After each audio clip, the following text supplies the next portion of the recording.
The New York Knicks master plan is being executed as Leon Rose and the Knicks have found a way in order to bring Matt Ryan into the team and also find a way to fill out the 15th roster spot and not go into the second apron.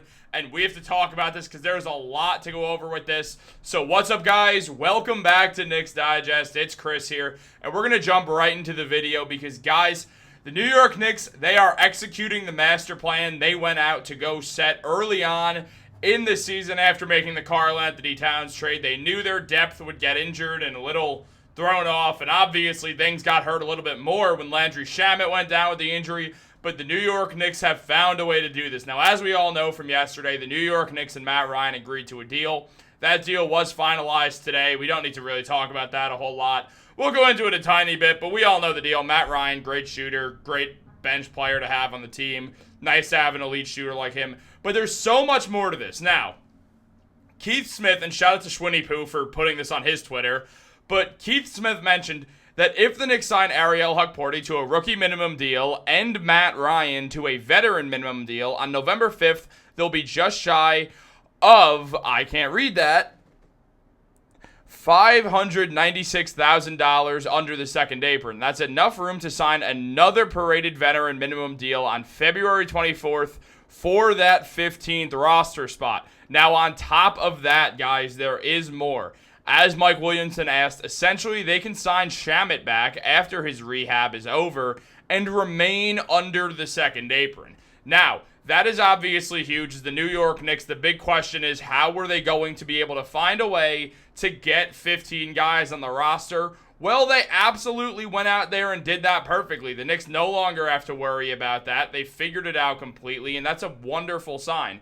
Now, Bobby Marks also broke this down and talked about here's how the math works, as they're $580,872 below the second apron. The cost per day for Matt Ryan is $12,429, while Ariel Hukporti is $6,650. Both contracts become fully guaranteed on January 7th at 5 p.m. And if the roster stays as it is with no changes, the New York Knicks would be allowed to sign a 15th player on February 25th. Now, guys, I think we could all take a guess who that player is going to be. It is going to be Landry Shamet, and we'll talk about that in a second. But the Knicks did bring in Matt Ryan as their guy for now. It would have been Shamet and then probably Ryan, but it all works out in the end as long as Shamet does not have to undergo shoulder surgery, and they'll be able to find someone else if he does and he can't come back. But we know the deal with Ryan, 41% career shooter from three, 45% last year on 6 points per game in 28 games, including one start with the New Orleans Pelicans.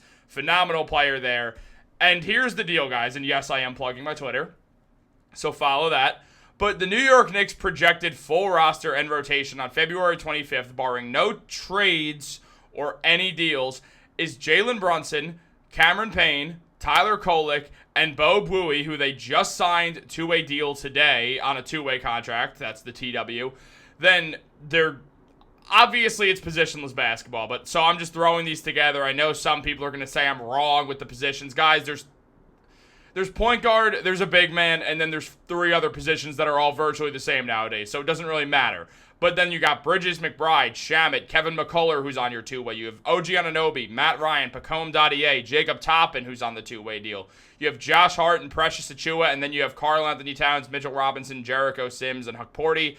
As I mentioned, there's a lot of lineup flexibility here. The New York Knicks are going to be able to go out there, and what they're going to be able to do, essentially, is find a way to basically take this lineup, and I mean, you could use Mitch as the starting center at points and have Towns go to your power forward and have Josh Hart go to the bench or something like that. The Knicks have flexibility to use throughout the lineup, and bringing in guys like a Landry Shamet, bringing in someone like Matt Ryan gives you more flexibility because you have good shooting that you could use, and that's really important to a team like the New York Knicks, who are in dire need of good shooting off their bench unit. The Knicks had 3 points off the bench against the Houston Rockets last night, and obviously that's not what you want to see at all from a team that's supposed to be a very good three-point shooting team. It just doesn't make much sense that they can't get more shots to go off the bench. Now, obviously, Deuce McBride had a poor game, and he'll be fine. But honestly, guys, I think it's a good sign. Now, Bo Buie, who they signed, as I mentioned, career 15-point-per-game scorer in college. He's there to hit threes. I know he only shot 35% from three, But he had a good PER, and his shots from three did go up as time went on. In his final year at Northwestern, in his 5th year in college, Bowie shot really well. He shot 43% from beyond the arc and put up nearly 20 points per game as a senior. He's someone who's 23 years old, 24 years old now. So he's ready to produce now on a two-way deal in case the Knicks ever need to use him for like a few games due to injuries or something. They probably won't need to, but it's good to know. It's good to have all that good stuff that is important to know. Now, Shamet's going to be the guy who comes in, and he's going to take minutes away from Matt Ryan eventually. But Shamet, for his career, puts up 9 points, shoots 38% from three, and that includes last season, which was a down year where he scored 7 points and only shot 34% from beyond the arc. And I really attribute that more to anything than him being on the Wizards, who didn't really have a direction. And Landry Shamet just wasn't the type of player who belonged on the Washington Wizards. It didn't make any sense. They were not a contending team. Shamet is a journeyman role player who's there to put the ball in the basket off the bench, and he absolutely can do that very successfully. This is a good move by the New York Knicks to bring him in and bring Matt Ryan in. I really like the way this roster looks. You have great defense in Bridges Anunoby and Josh Hart, along with Deuce McBride and Mitchell Robinson, obviously. You have great offense in Jalen Brunson, Karl Anthony Towns, Mikal Bridges. His offense looks nice. OG Anunoby has shown real strides. Matt Ryan comes in there, gives you pure offense. Pacome Dadier, same thing. Landry Shamet does the same thing. The Knicks have offense off the bench. They have offense in the starting lineup. They have defense off the bench. They have defense in the starting lineup. The Knicks have made a very well-rounded team, and by the time of February 25th, let's say they don't make any trades, this is a very good contending roster. This is a team that can win the NBA Finals. They're well-rounded. They don't really have too many holes in their games. They're deep. They're very deep, which is something they wanted to cover. Tyler Kolek looks nice on offense. Landry Shamet, obviously, is a great player to have as your ninth man. You got guys like Matt Ryan and Pacome Dadier who could score given the chance. You have Precious Achiuwa, who's a great grit and grind guy to have. You have Mitchell Robinson and Karl Anthony Towns as key big men. That's going to be helpful. Josh Hart is the best role player in basketball.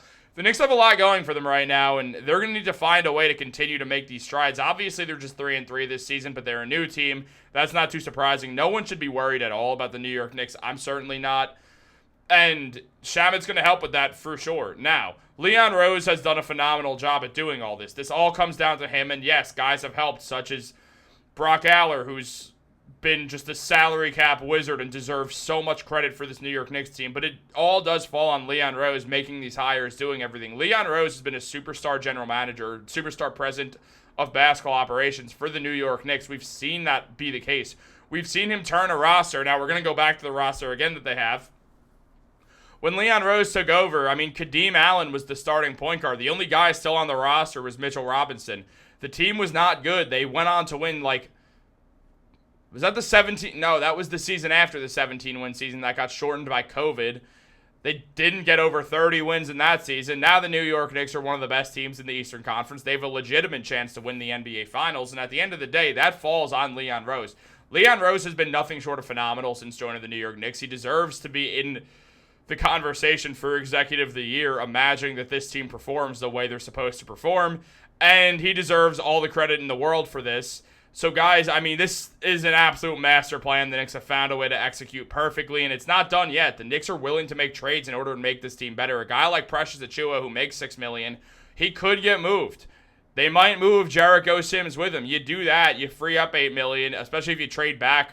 If you're trading salary away, you maybe get one guy back who's making less money, depending on whoever it is. You get another role player in there. You go to free agency. You can sign a veteran if you want. But you obviously don't have to do that. We've seen Precious be a massively helpful part for this New York Knicks team, and it's going to be super interesting to watch what Leon Rose does next. But he's done a great job forming the contender that he's wanted to have.